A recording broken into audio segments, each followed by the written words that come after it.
Bonjour à tous les arcanistes et bienvenue dans cette nouvelle émission des Mystères du Monde. Aujourd'hui, je vais vous parler de l'énigme de Jésus de Nazareth. Dans un premier temps, nous parlerons de la légende, puis ensuite nous parlerons de la réalité historique, et dans une troisième partie, nous parlerons du symbolisme, de l'allégorie ésotérique véhiculée dans cette histoire.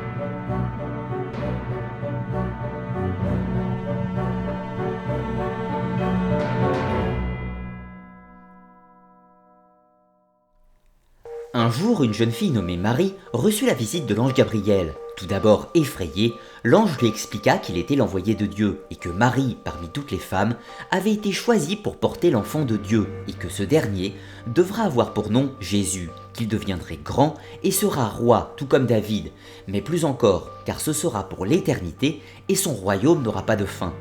Marie n'était alors pas mariée, mais déjà enceinte, fécondée par le Saint-Esprit. Elle se rendit alors à Nazareth, son village natal, afin d'épouser Joseph, un homme plus âgé, qui dans un premier temps refusa de l'épouser, voyant sa femme déjà enceinte.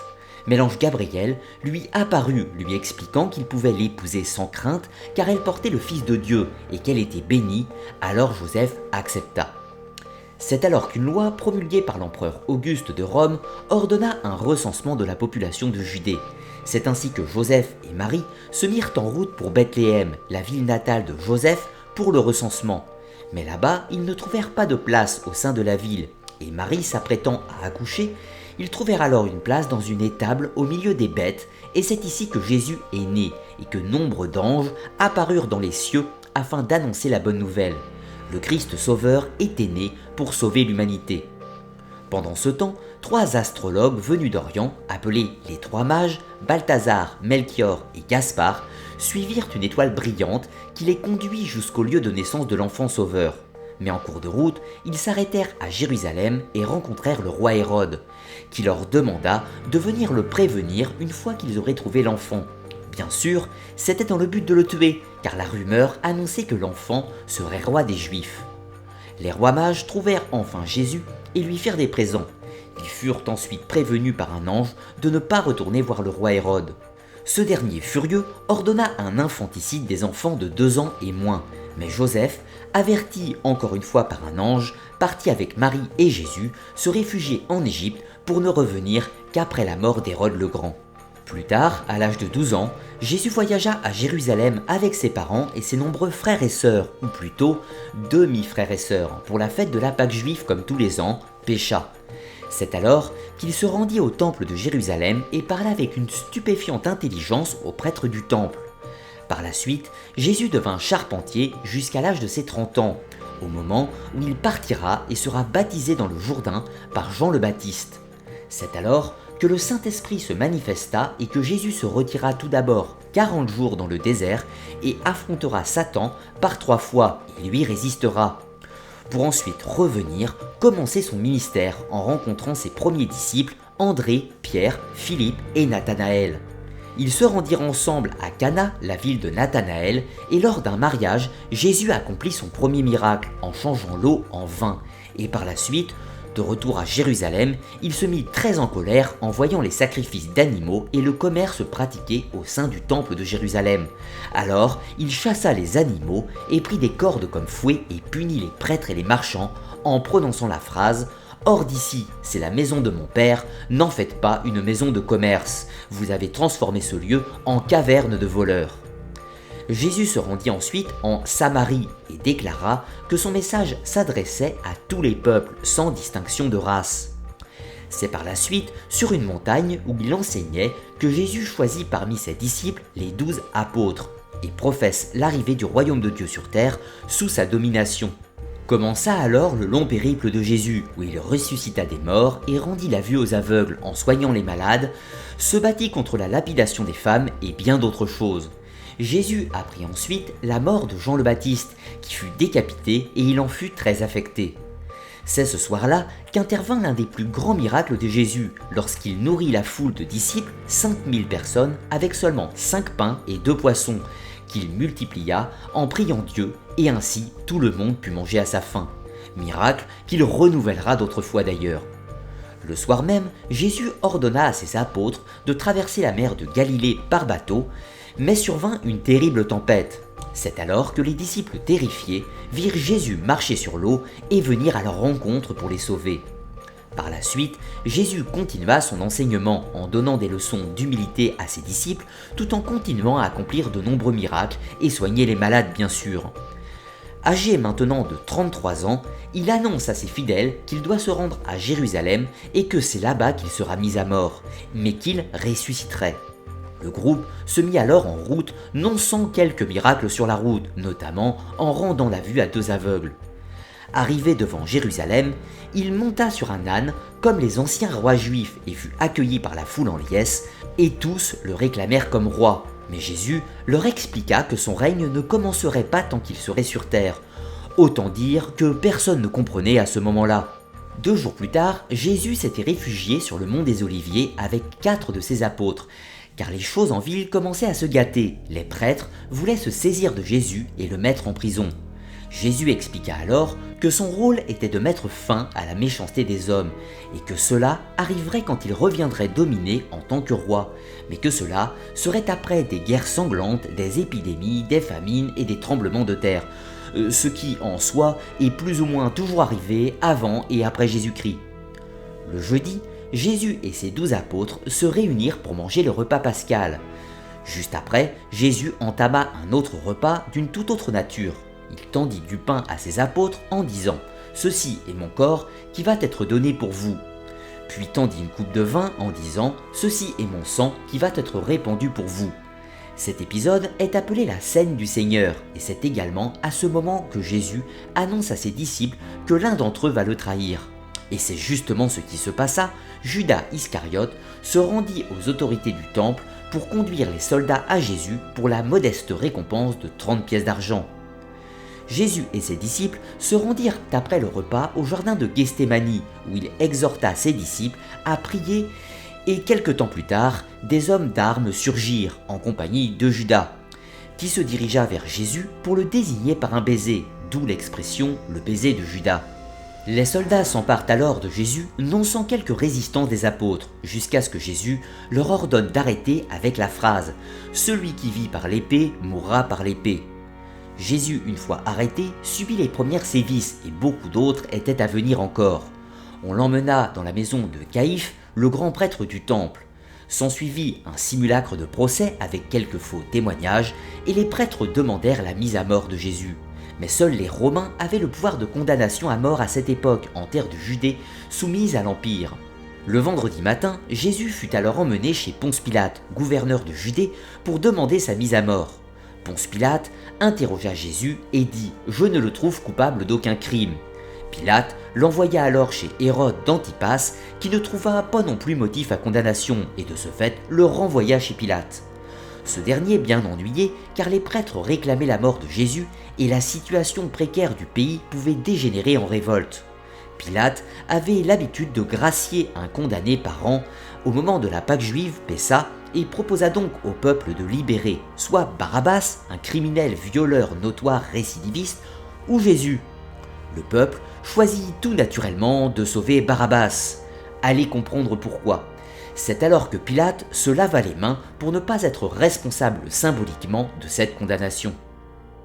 En visitant les nombreux édifices religieux, églises et cathédrales, vous pourrez contempler le chemin de croix, ou aussi les 14 stations de la Passion du Christ, le dernier voyage de Jésus, de sa condamnation jusqu'à sa crucifixion. Première station, Jésus est condamné à mort devant Ponce Pilate qui s'en lave les mains. Deuxième station, Jésus est chargé de sa croix et commence son long périple. Troisième station, Jésus tombe sous le poids de la croix pour la première fois. Quatrième station, Jésus rencontre sa Sainte Mère. Cinquième station, Jésus reçoit l'aide de Simon de Cyrène pour porter sa croix. Sixième station, Véronique, une passante, essuie la face de Jésus maculé de sang. Septième station, Jésus tombe pour la seconde fois lors de son voyage.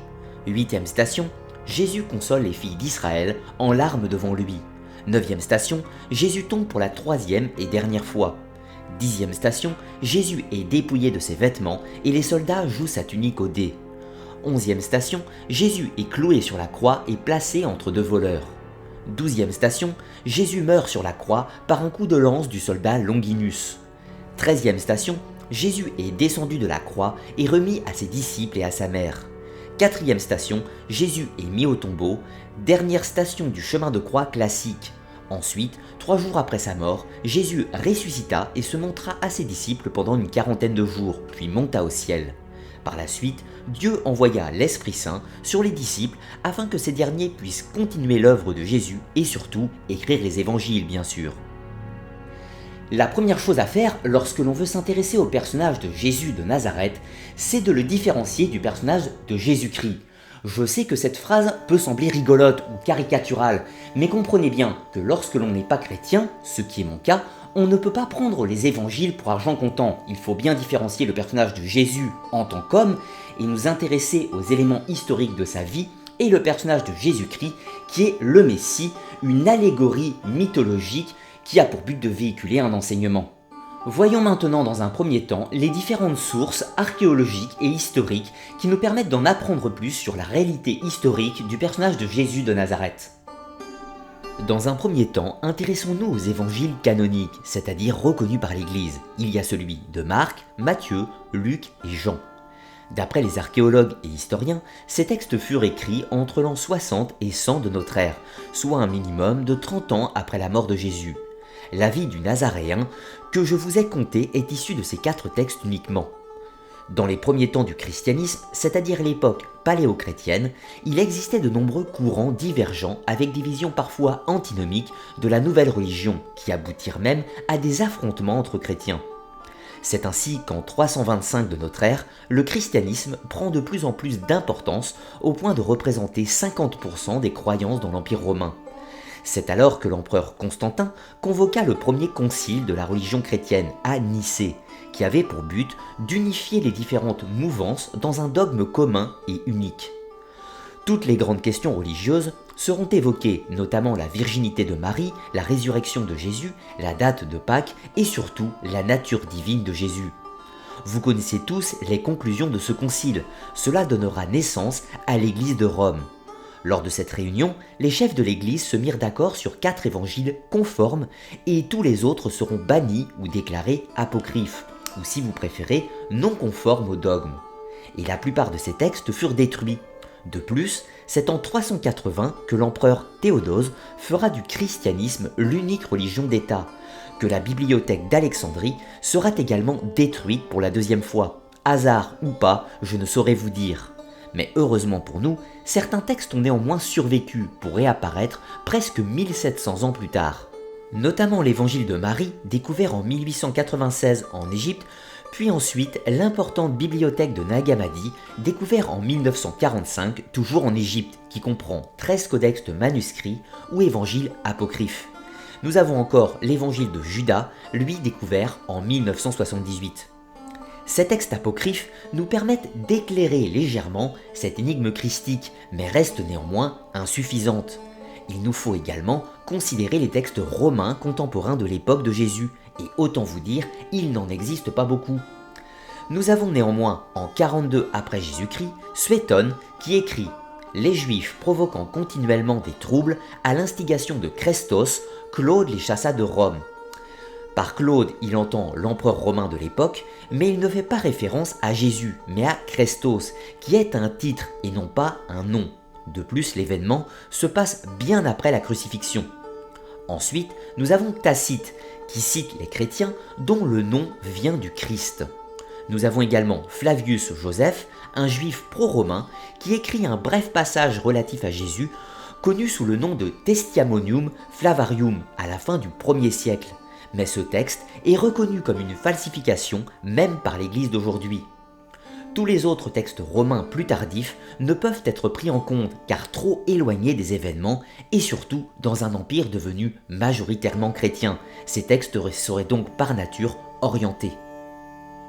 Maintenant que nous avons fait le bilan des sources qui nous permettent d'appréhender le personnage et cette phase historique, tentons de découvrir quelle est la réalité derrière la légende. Commençons par la première grande question, la naissance miraculeuse de Jésus. Tout d'abord, à cette époque, le peuple juif attendait l'arrivée d'un Messie, né d'une vierge, qui les libérerait du joug romain. C'est ainsi que tout naturellement, les disciples de Jésus, quand on leur posa la question, répondirent tout naturellement « Mais oui, il est né d'une vierge ». Cette affirmation permettait de coller avec les canons du Messie attendu par les Juifs. Rappelons historiquement que Joseph était un vieil homme et avait déjà eu des enfants d'une première femme qui avait sensiblement l'âge de Marie. Historiquement, le plus probable est que Joseph soit le père de Jésus, ou alors l'un de ses fils, ou encore une autre personne, ce qui pourrait expliquer le rejet primaire de Joseph quand il vit sa future femme enceinte. Aucune certitude sur ce sujet. La virginité étant une histoire de foi, mais pas un événement historique bien sûr. Si l'on s'intéresse à l'histoire, l'on découvre aisément que les mythes de conception miraculeuse étaient très fréquents dans l'Antiquité. Jésus n'était que le petit dernier d'une longue liste. En voici quelques-uns. Persée est née de Danaé, fils du roi d'Argos. Cette dernière était enfermée dans une tour par son père suite à une prophétie disant que son petit-fils le tuerait. C'est ainsi que Zeus, sous la forme d'une pluie d'or, entendez le Saint-Esprit, s'unit à Danaé dans la tour pour donner naissance au demi-dieu Persée. Zarathustra, le prophète du zoroastrisme, un culte monothéiste, est lui aussi né d'une vierge frappée par la foudre, entendez le Saint-Esprit encore. Bouddha, personnage central du bouddhisme, fut engendré une nuit lorsque la reine Maya Devi rêva qu'un éléphant blanc descendait du paradis et entrait dans son ventre. L'éléphant qui descendait du paradis indiquait que son enfant venait du paradis, le Tushita, le pays des dieux. Nous avons encore Attis de Phrygie. Pendant son sommeil, Zeus féconda la terre. Il en résulta, au bout de quelque temps, un être divin androgyne, et à la vue de ce monstre, les dieux épouvantés l'enchaînèrent et lui coupèrent les parties viriles, qu'ils jetèrent au loin sur le sol. À l'endroit où ils étaient tombés, naquit un amandier. C'est alors qu'une nymphe du pays local, Nana, une vierge, cueillit les amandes sur cet arbre et les mit sur son sein. Bientôt, elle fut enceinte et mit au monde un enfant d'une merveilleuse beauté, Attis. Chez les hindous, nous avons Devaki qui engendra Krishna sans qu'elle eût été fécondée par son mari. Krishna était le 8e avatar de Vishnu, donc Dieu fait homme. Mais la question de la date de naissance de Jésus est importante également. Tout d'abord, nous avons les évangiles qui ne font pas mention de la date. Le choix du 25 décembre sera établi par le pape Libère entre 352 et 366, car à cette époque, les Romains fêtaient la naissance du soleil invaincu, le Sol Invictus, le 25 décembre. La récupération du mythe permit sans nul doute d'écraser le culte concurrent.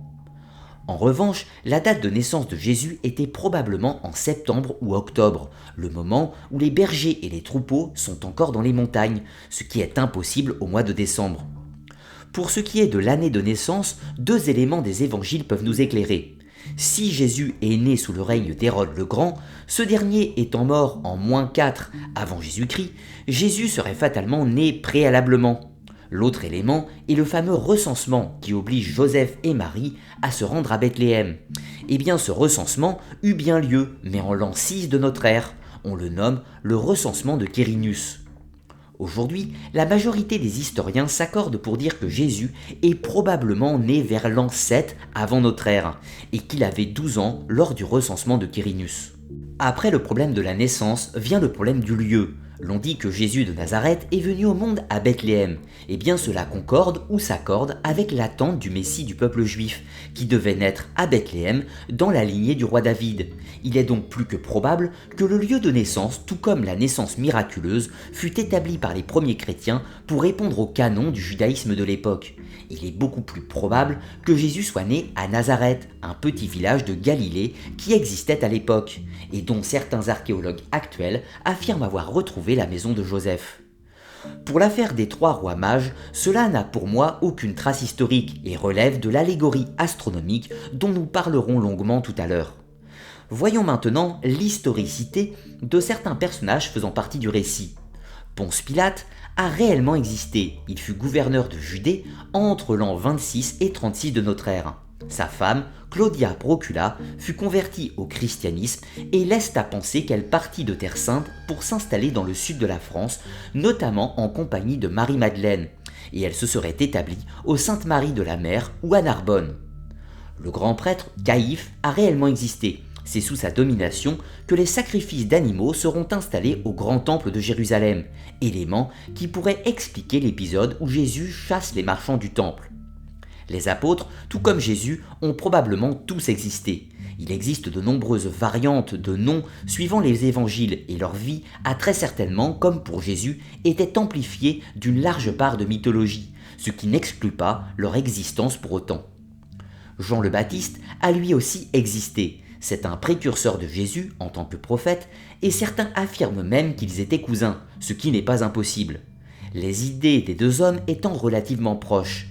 La plupart des historiens pensent que Jean le Baptiste faisait partie des Esséniens, un groupe juif en conflit avec les pharisiens et sadducéens, et ces derniers vivaient majoritairement à Qumran, lieu où l'on retrouvera les manuscrits de la mer Morte ou les textes apocryphes du judaïsme. Les Esséniens vivaient simplement, faisaient vœu de chasteté, de pauvreté et refusaient les sacrifices d'animaux. Ils pratiquaient également un rite de partage du pain et du vin et prêchaient également la venue de la fin des temps et du royaume de Dieu sur terre. Cela est très proche des croyances et des pratiques de Jésus. Il n'existe aucun élément de la vie de Jésus entre ses 12 ans et ses 30 ans, mais il est tout à fait envisageable que ce dernier ait vécu quelques mois ou quelques années avec les Esséniens, ou au pire des cas, qu'il aurait profité de l'enseignement des Esséniens via Jean le Baptiste. Autre élément qui permet d'aller dans ce sens, le lieu supposé de la scène, le dernier repas, se trouvera dans le quartier où se regroupaient les Esséniens à Jérusalem. Un autre personnage des plus importants est Marie-Madeleine. C'est un sujet de discorde et de longs débats, notamment entre l'Église catholique et orthodoxe.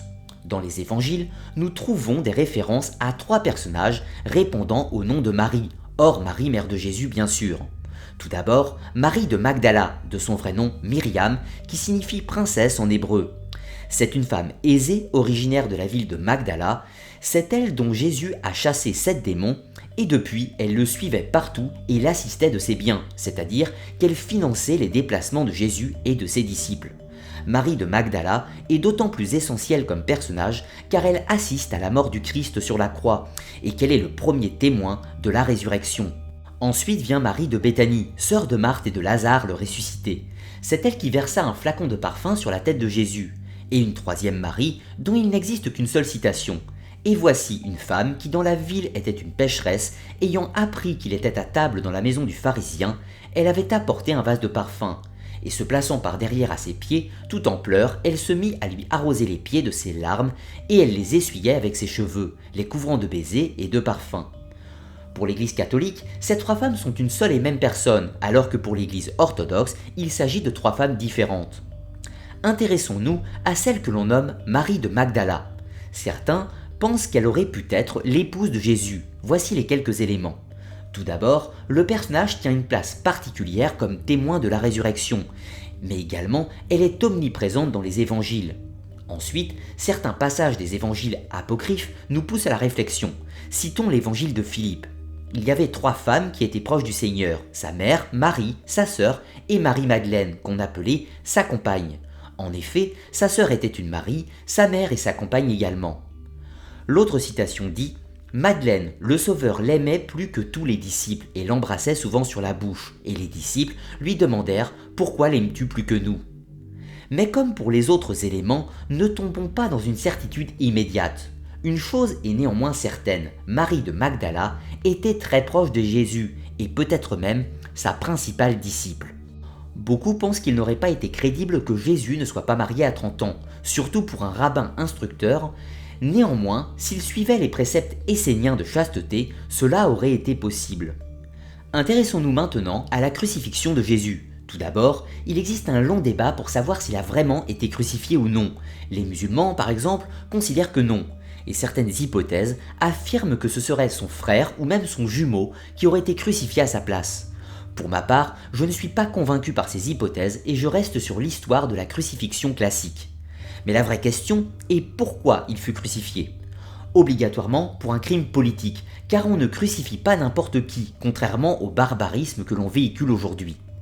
Il faut noter que les deux criminels qui partageront le sort de Jésus au mont Golgotha étaient des zélotes, une secte juive politique religieuse en guerre contre l'envahisseur romain, mais également contre les pharisiens et les sadducéens.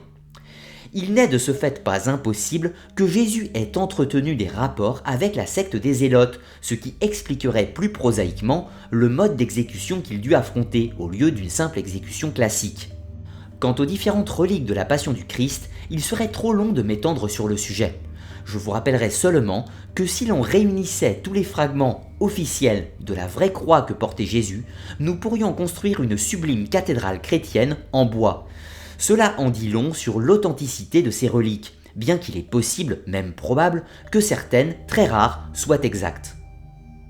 Maintenant que nous avons appréhendé le personnage historique de Jésus de Nazareth, qui pour moi a réellement existé, je pense réellement que Jésus était une personne bel et bien réelle qui a existé, qui a certainement accompli de grandes choses. Mais comprenez bien, encore une fois, je ne suis pas chrétien, et la foi est un bienfait personnel qui ne me regarde pas. Je dois donc appréhender le personnage d'un point de vue historique et éventuellement symbolique. Intéressons-nous maintenant à la transformation de Jésus de Nazareth en tant que divinité, en tant que fils de Dieu, en tant que Messie et que Rédempteur. Voyons quelle est l'allégorie mythologique qui a été fabriquée. Le jour du 25 décembre est célébré à travers le monde par tous les chrétiens. C'est la naissance du Sauveur, de l'enfant Jésus, dans la grotte de Bethléem. Et de nombreuses familles prennent grand soin d'installer la crèche quelques jours avant la célébration, mais attendront patiemment le 25 décembre pour y déposer la petite statuette de l'enfant Jésus. C'est la fête de Noël, ou plus précisément du Nova Éole, le nouveau soleil, parfois aussi appelé le Sol Invictus dans l'Empire romain, le soleil invaincu. Ce que l'on oublie, c'est que toutes les religions païennes fêtaient déjà à cette époque du 21 au 22 décembre le solstice d'hiver, le jour de l'année le plus court, ou plus exactement la plus longue nuit de l'année. Et ceci bien avant la naissance de Jésus de Nazareth. À cette date, le soleil est faible, comme vaincu par les ténèbres. C'est à cette date précise qu'un phénomène astronomique se produit. Pendant 3 jours, le lever du soleil semble stagner au même endroit géographique. Et c'est seulement au 4e jour, soit le 25 décembre, que le lever du soleil se décale de quelques degrés et ainsi les jours vont commencer à rallonger. C'est la victoire du soleil ou du nouveau soleil sur les ténèbres. Comme l'on dit allégoriquement, il fut crucifié sur la croix, le soleil, et après 3 jours, il ressuscita. C'est la résurrection du soleil. Phénomène qui se produit tous les ans à la même date, le choix de la date de naissance de Jésus-Christ, ainsi que tous les autres messies ou dieux solaires, répond à une allégorie astronomique observable et que les peuples des anciens temps avaient bien compris. C'est ainsi que le christianisme est le digne successeur des rites païens qui l'ont précédé, reprenant à son compte les symboliques astronomiques. Mais il existe de nombreux autres points de concordance, notamment avec la fête de Pâques, la plus importante fête du christianisme. Pâques est la date de la résurrection de Jésus-Christ, qui est fixée au premier dimanche après la première pleine lune qui suit le 21 mars, donc au plus tôt le 22 mars. En astronomie, le jour de l'équinoxe de printemps est le moment de l'année où les jours et les nuits ont la même durée. Or, à partir du lendemain, les jours seront officiellement plus longs que les nuits. C'est la victoire du soleil sur la nuit, la victoire de la lumière sur les ténèbres, ou la résurrection du soleil, ou de Jésus-Christ, victorieux de la mort et qui apporte le salut à l'humanité, ou plus précisément, les bienfaits de la nature. Car c'est l'avènement du printemps et la nature reprend vie, ou allégoriquement, elle ressuscite. Là encore, la résurrection christique est une allégorie des cycles de vie de notre jolie planète, matérialisée par la victoire du dieu solaire. À noter également que l'intégralité des fêtes chrétiennes sont librement inspirées des rites païens précédents, comme la Samin qui est devenue la Toussaint ou les Lupercales qui sont devenues la Saint-Valentin. Une autre allégorie astronomique est celle des 3 rois mages. Ces derniers suivirent une étoile à l'est à la rencontre de Jésus-Christ, le sauveur de l'espèce humaine. Or, lors du solstice d'hiver, les 3 étoiles de la ceinture d'Orion, aussi appelées les 3 rois, désignent l'étoile la plus brillante du ciel, à savoir Sirius. De la ligne formée par ces 3 étoiles et prolongée jusqu'à Sirius, cela donne l'emplacement du lever du soleil au 25 décembre, ou allégoriquement l'emplacement de la naissance du Sauveur, le dernier en date étant Jésus-Christ. Notons aussi la naissance de Jésus à Bethléem. En hébreu, cela se traduit par maison de pain, qui par connexion renvoie à la constellation de la Vierge, aussi appelée maison de pain ou maison de vie. Allégoriquement, cela donne Jésus-Christ est né d'une Vierge. Les connexions astronomiques n'en finissent pas. Parlons maintenant des principaux symboles du christianisme. Le principal est bien sûr la croix latine, adoptée par l'empereur Constantin au IVe siècle de notre ère. Le Christ est souvent représenté sur la croix, symboliquement le passage des 4 saisons de l'année, orné lui-même d'un disque solaire, tout comme les dieux égyptiens d'autrefois. Mais anciennement, le symbole principal utilisé par les premiers chrétiens était les 2 poissons, comme la constellation du même nom. On retrouve d'ailleurs dans le Nouveau Testament l'omniprésence du symbole des 2 poissons. L'autre grand symbole du christianisme était le chrisme, qui est lui-même formé de 2 lettres grecques, iota et Christ, ou les initiales de Jésus-Christ. Mais ce symbole existait déjà bien avant le christianisme. On le trouve en effet tant sur les amphores pour en indiquer le contenu que dans des manuscrits païens grecs comme égyptiens, abréviation du mot Christos qui signifie utile ou de bon augure. Dans les premiers temps chrétiens, le chrisme était couramment associé au mot ictus ou monogramme qui signifie le Christ sauveur. Il est composé des initiales des mots grecs Iesou, Christos, Théou, Ios, Soter, qui se traduit par Jésus-Christ, fils de Dieu sauveur, soit la contraction en grec ictus, mot qui signifie également poisson. Les premiers chrétiens décoraient d'ailleurs parfois les catacombes de la figure du poisson. À noter également que le poisson était le signe de reconnaissance des chrétiens des premiers siècles lorsqu'ils étaient encore persécutés dans l'Empire romain.